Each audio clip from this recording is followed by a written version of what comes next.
कि इस देवभूमि में आपका फिर स्वागत है।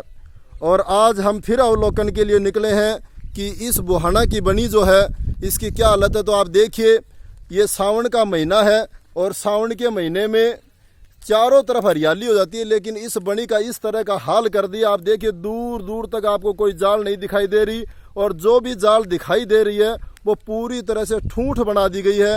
यानी यहाँ पूरी तरह से कटाई जिस पर कोई नियंत्रण नहीं है।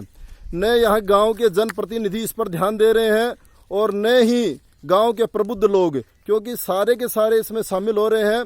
और इस तरह से अवैध रूप से अतिक्रमण कर करके लोग आगे की तरफ और सरक रहे हैं, और इस तरह से पीछे की जो भूमि है उसको बेचान कर देते हैं।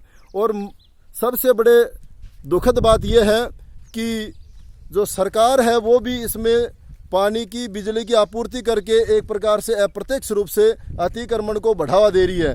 हम पूछना चाहते हैं इन जनप्रतिनिधियों से कि इस तरह से इनको कनेक्शन कैसे मिल गए। आप देखिए, पूरी तरह से वीरान कर दिया है, दूर दूर तक आपको कोई जाल नहीं दिखाई दे रही है।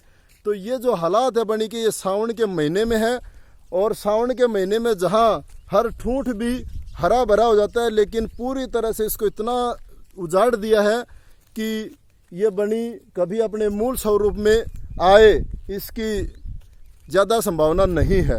तो मैं आपसे निवेदन करूंगा गांव वालों से कि ये बुहाना की शान है, और इस पर बुहाना का जो पशुधन है वो पलता था। अप्रत्यक्ष रूप से सभी लोगों को इसका फ़ायदा था, और इस तरह से द्रुत गति से ये अतिक्रमण होता रहा तो ये अपनी पहचान खो देगी और यहाँ कुछ भी नहीं बचेगा। इसलिए मैं आप सबसे निवेदन करूँगा कि आप इस मुद्दे को जनप्रतिनिधियों के सामने लाएं और आवाज़ उठाएं, ताकि अतिक्रमण मुक्त हो सके बुहाना, और बुहाना की जो शान है वो दोबारा बच सके। कुछ लोग कहते हैं अतिक्रमण हट नहीं सकता, ये उनके भ्रम है।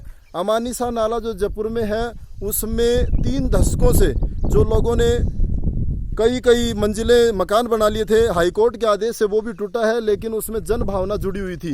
लोगों ने पुरजोर तरीके से उस बात को उठाया, और जैसे ही हम किसी बात को उठाते हैं निश्चित रूप से उसका फ़ायदा मिलता है। तो मैं ये कहता हूँ कि ये भी कोई ज़्यादा नामुमकिन नहीं है, बिल्कुल पूरी तरह से अतिक्रमण हट सकता है। इसके लिए आपको प्रयास करना होगा कि आप इस बात को आगे तक उठाएं। तो जय हिंद, जय भारत।